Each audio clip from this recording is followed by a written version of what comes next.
turning a personal passion into a business you love. On today's episode, you'll hear how Nicole went all in with her guinea pig box and how it exploded to over 500 subscribers in only a few months. I can't wait for you to hear her story. Welcome to the Launch Your Box podcast with weekly tips, tricks, and strategies to start, launch, and grow your subscription box. Now, here's your host, Sarah Williams. Hey, everybody. It's Sarah here, and I have Nicole Jenney with me. She is the founder of the GPig Box, and you're probably already wondering, what is a GPig Box? So I'm super excited to have Nicole here with me. We're going to talk about her super specific niche. We're going to talk about her journey and some things that she's learned along the way.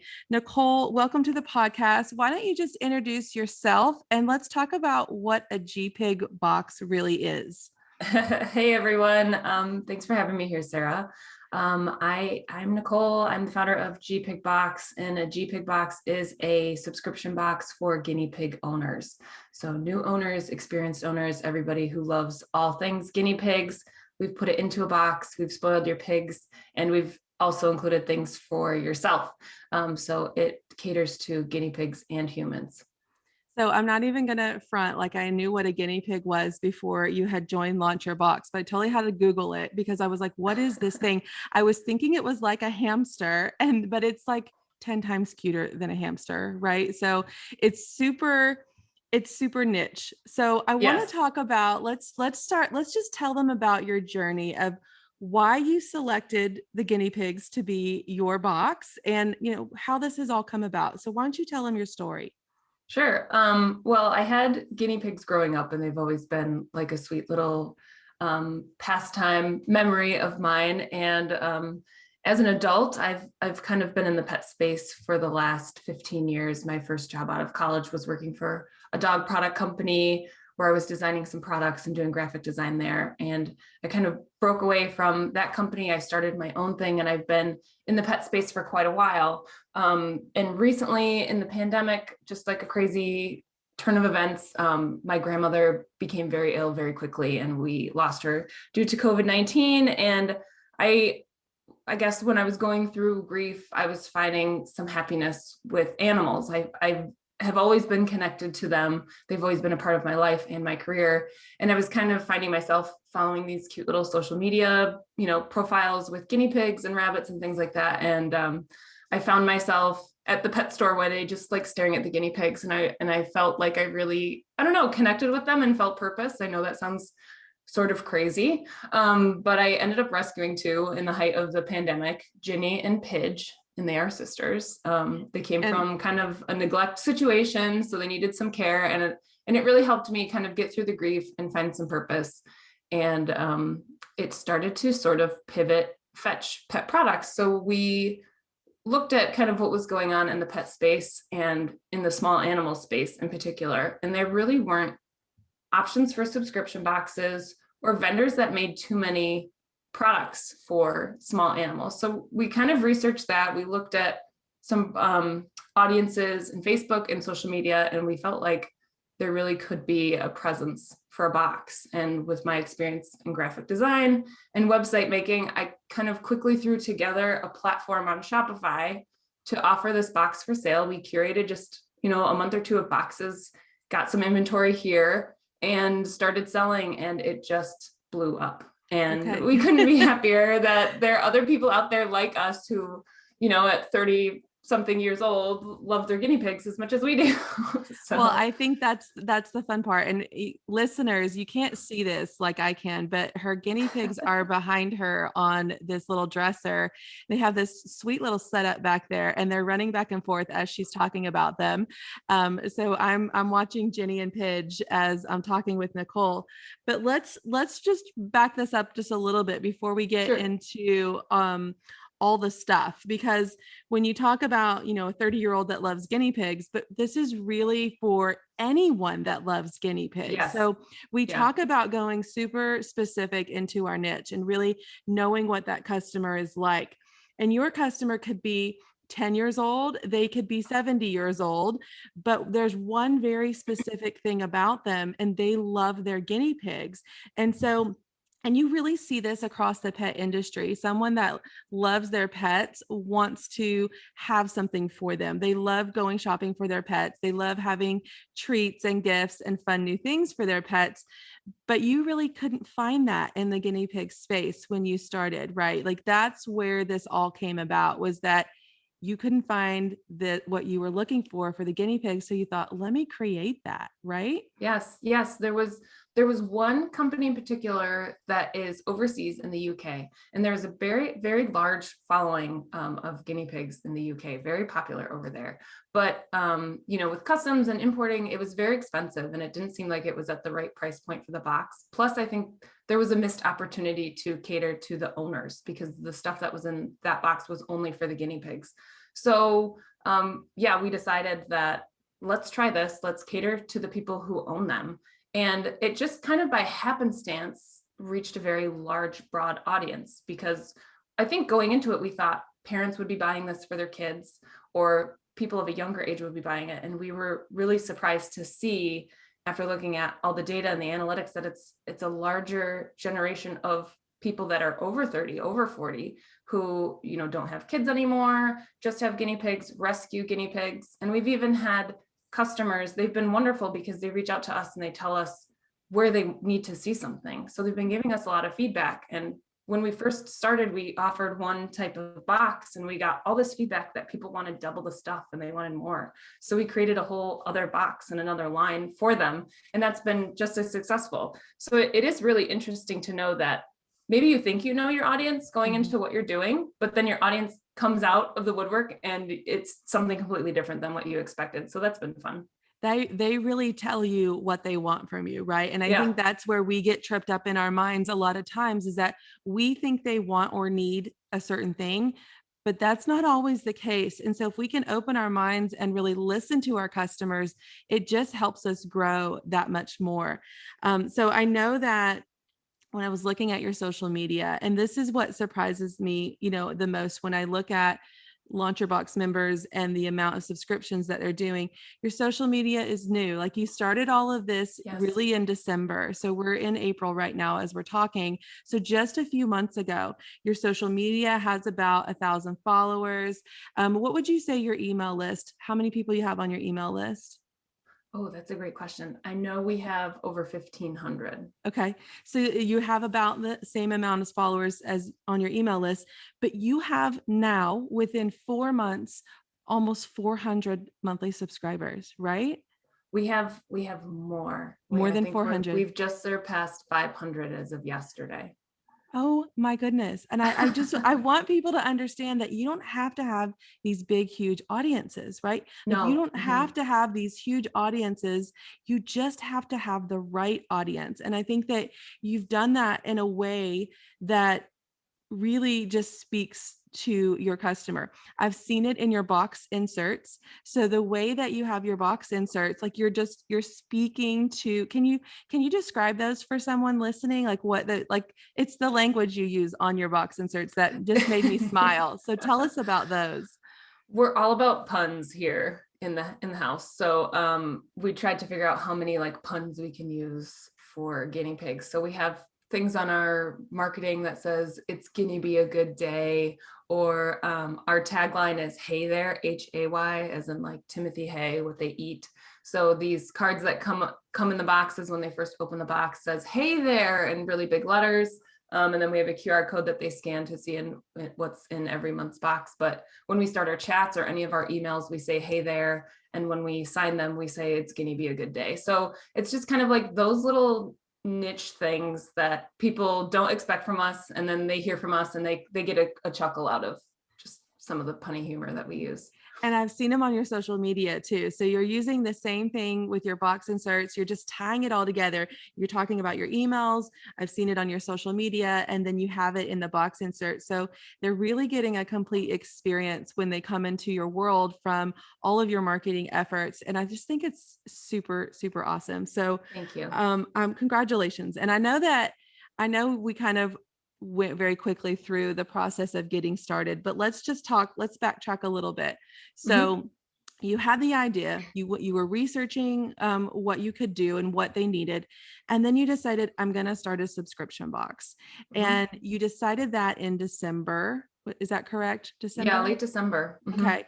You joined Launch Your Box, you got things going, and you're kind of a tech guru. And can we just say that you're one of the favorites in the membership because you know all the tech things. Thank you. And so you were really able to fast track your launch, right? Let's just talk a Yes. little bit about those things that you needed to prepare for the launch of your box.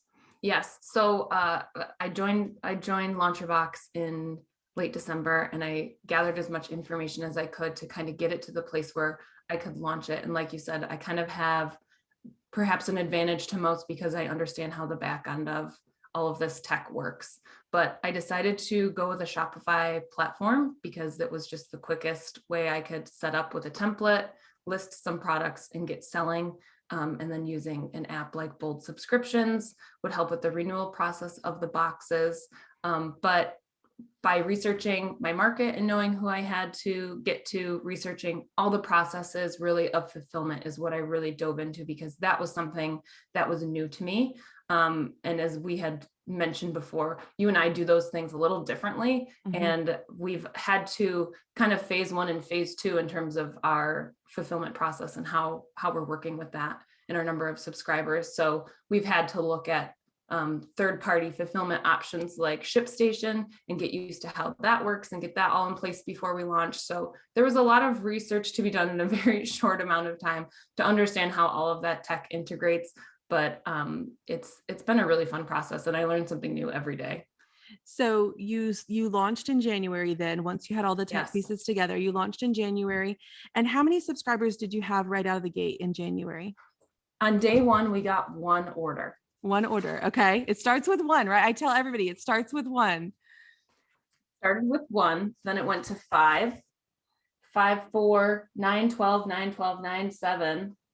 And then we had, it kind of evened out at 10, and then we increased our advertising budget. So we were running ads on Facebook. Now we have about 15 per day. Okay. So you're getting about 15 new subscribers a day. That's incredible. It's a So lot of fun.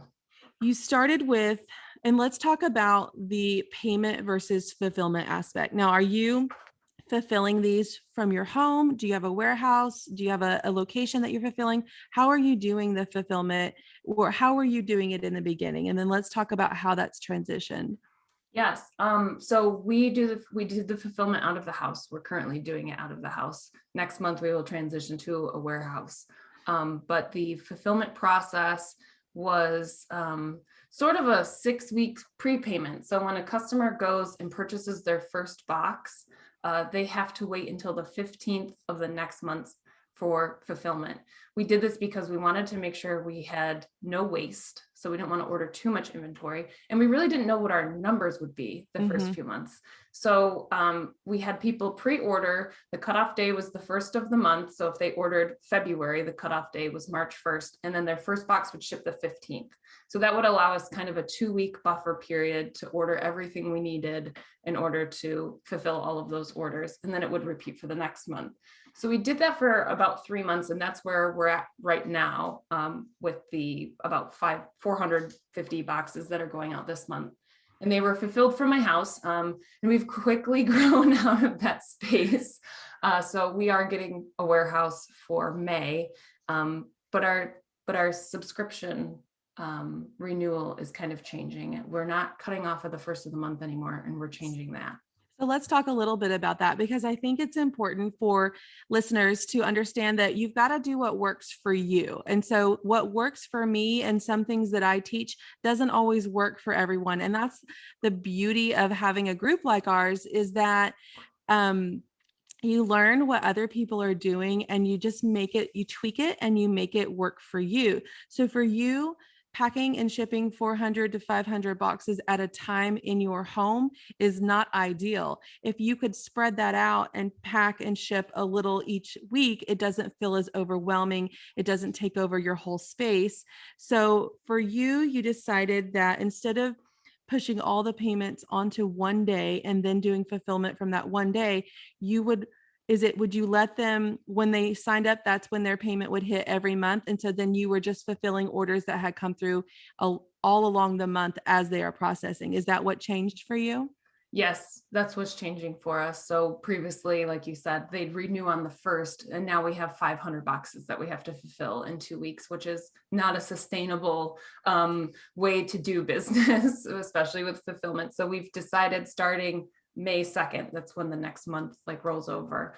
People will order, they will get their first box sent immediately, like within a week, and then they will renew on the same day that they purchased. So if they bought on the 15th, they'll renew then again on the 15th the next month. That saves us from having to skip the first month of reorder in bold because there's no buffer period, and we've talked about that. And that allows us to kind of spread out all of the fulfillment over a week, so we can kind of pack once a week orders instead of slamming it all into a few days, which So has been nuts. let's talk a little bit about that timeline, because we get those questions all the time inside the group. Sure. People trying to figure out that timeline. So if I subscribe today, when does my box ship? So today, as of right now, for phase 1 of what we're still doing, your first box would ship May 15th. Okay. So it's gonna April. ship the next month. So is that how it will go going forward? Like if they sign up in 1 month, your first box ships the next month. In 1 month from now, if they sign up, their first box will ship immediately. So this is solving 2 problems. Okay. One, our customers have told us, well, I'm signing up now. It's early April. Why am I waiting 6 weeks for my box? And I understand that people are excited and they want to get their box immediately. But again, we were trying to kind of have this surprise factor that everyone would get their box at the same time. We were trying to have no waste in inventory, so to make sure our numbers were exactly correct for what we were ordering. But now that we've had so much fulfillment in such a short amount of time, we need to spread those things out. So in a month, if you order on May 15th, your first box will probably ship around the 18th of May. You'll get the May box. And then in June, your order will renew on June 15th and you'll get the June box. So it helps us spread out that fulfillment process. You get satisfaction almost immediately because your box ships right away. And so I think it solves a couple of problems, but I don't see anything wrong per se for what we did with phase 1. And I want listeners to know that this helped us really get off the ground with what we were doing and have a good, smooth process. Just for long term, it wasn't sustainable. And by no means did we think we'd have 500 people in the first 3 months. So these are all good problems to have. We call this, growing pains of small business, but it's a good problem to have. And I think we wouldn't do it any other way. It was a good way to start, but now to be able to adapt and change, I think is most important, and have an open mind of maybe this isn't working anymore. Like this was working, it was going well, but we have to stay proactive and stay ahead of it so we can be the leader of what we're doing here, provide a great customer experience. I think every time that we refine our processes and we just get those better and better, it just makes us more sustainable as businesses. And it just helps the workflow so much better, because the last thing you want to be is stressed out over 500 guinea pig boxes. Like nobody needs that kind of stress in their life, but it's amazing. It's amazing that you've built this reoccurring revenue into your business in the form of 500 subscription boxes within 4 months. Like, can we just talk about how incredible that is? Like, what does that do for your business? Like, tell me how that's changed the business or your life.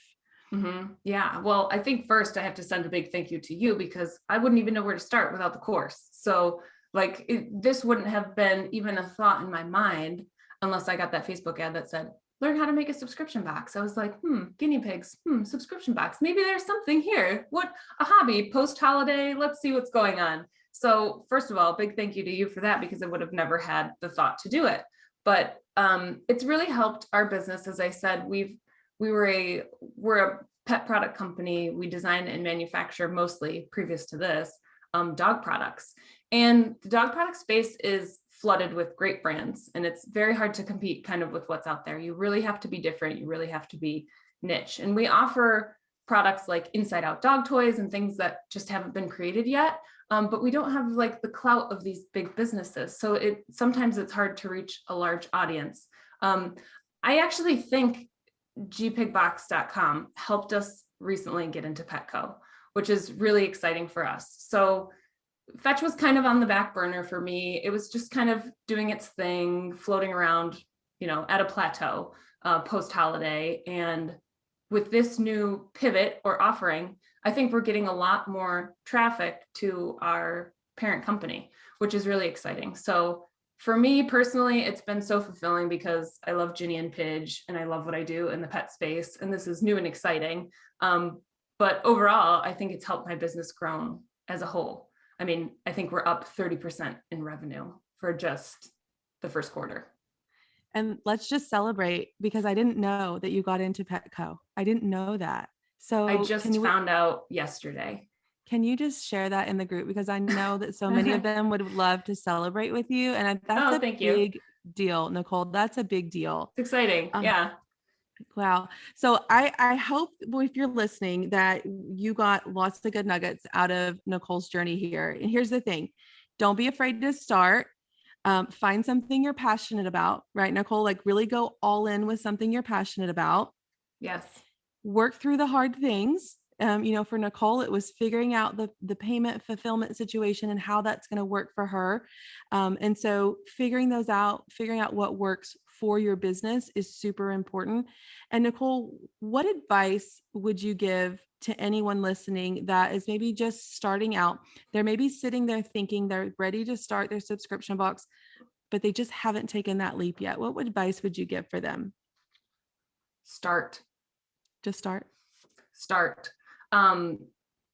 If you're curating a box and you're going between two products and you've been sitting on this for a week, pick one. Get the box ready. Choose what you're going to choose. Start somewhere. If the margins aren't where they're going to be, if they're not where you wanted them to be for the first month, then change it for the next month. But you need to start. You need to start moving.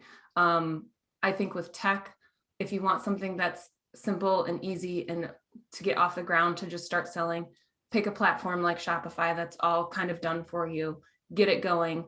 And then realize that this is an evolution. It's never going to be perfect to start. And with people that I work with from the group that are making Shopify stores, they've said, I've been doing this for 6 months, or I've been waiting on this for 4 months. That's way too long. Just start somewhere, get it off the ground, get it launched, get it to your audience, and then evolve with it, because that's the best way to grow and to learn. I thought I had it perfect in the first week, and I'm still making changes on my website every day. So don't think that being done and launching, that's it. That's the finish line. That's just the start. That's just the beginning. This is a marathon. It's not a sprint. So just realize that you need to get it out there. You need to get going, and then it will evolve. It's a process. Yeah. It's kind of messy in the beginning, and you figure it out along the way. And just like Nicole said, it's a marathon. Like, this is a long game. This is not a short win. This is a long-term gain for your business. This is long-term income for yourself. Like, this is a long game. And so it starts with one. Nicole says she got 1 subscriber on the day that she launched. It starts with 1, and we keep building on that. And she's very quickly built on that. And so I hope it inspires you to get going and not worry about all the things. Just get going, listen to your customers the way Nicole did, and it'll make your box that much better, and just figure out your processes. Nicole, where can the guinea pig lovers that are listening here find you? GPigBox.com. Okay, you can find Nicole at GPigBox.com. Thank you for listening. Nicole, thank you so much for joining me on the podcast today. It was great. Thank you for having me, Sarah. I really appreciate it. Join us right back here next week for another episode. If the idea of creating a subscription box is swirling around in your head, I encourage you to head over to launchyourboxwithsarah.com, get on our waitlist, and grab some of our free downloads to help you get started. That's launchyourboxwithsarah.com.